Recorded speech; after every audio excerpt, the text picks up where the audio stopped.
অবাধ অনুমোদন ও ক্ষমতার অপব্যবহার করে গণমাধ্যম ধ্বংস করেছে শেখ হাসিনার সরকার, এমন মন্তব্য করেছেন গণমাধ্যম সংস্কার কমিশনের প্রধান কামাল আহমেদ। সকালে ধানমন্ডিতে টিআইবি কার্যালয়ে বিশ্ব মুক্ত গণমাধ্যম দিবসের আলোচনা সভায় এমন মন্তব্য করেন তিনি।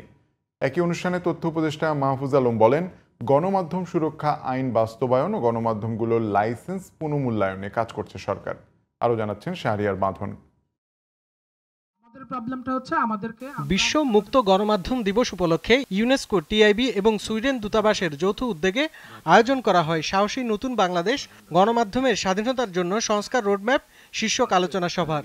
এই যে রিফর্মের সরকার করেছে, এগুলো এক্সিকিউট করার দায়িত্ব সরকারের।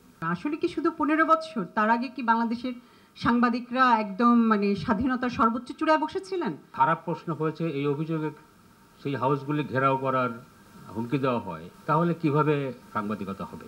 সাংবাদিকদের কাজের ক্ষেত্রে নিরাপত্তা ও স্বাধীনতা নিশ্চিত করার প্রত্যাশা ব্যক্ত করে অনুষ্ঠানে বক্তারা বলেন, দেশে দুর্নীতি বন্ধ করতে হলে গণমাধ্যমের স্বাধীনতা নিশ্চিত করতে হবে।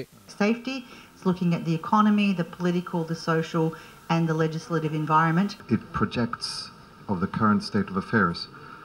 Therefore, portraying men and women equally is vital for our democracies. Doctor Iftekharuzzaman বলেন, এত পরিবর্তনের ভিড়েও গণমাধ্যমের কোনো পরিবর্তন হয়নি। আগের 15 বছর পছন্দের বাইরে যাদেরকে বের করে দেওয়া হতো, আর এখন যেটা হয়েছে, ওই গণভবনের লিস্টে যারা ছিল তাদেরকে ধরে ধরে সবাইকে টার্গেট করো, মামলা করো। তথ্য উপদেষ্টা বলেন, গত 15 বছর মিডিয়াগুলোতে রাজনৈতিক প্রভাব বিস্তারের বিষয়ে মন্ত্রণালয় অথবা জাতিসংঘের মাধ্যমে অনুসন্ধান করা হবে।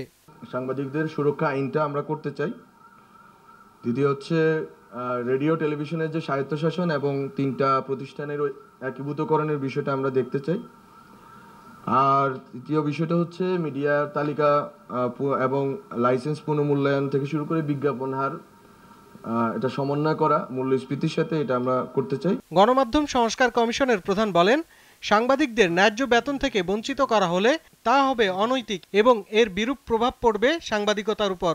টেলিভিশন চ্যানেলের লাইসেন্স যে দেওয়া হয়েছে, তা দেওয়া হয়েছে সম্পূর্ণ রাজনৈতিক আনুগত্যের ভিত্তিতে।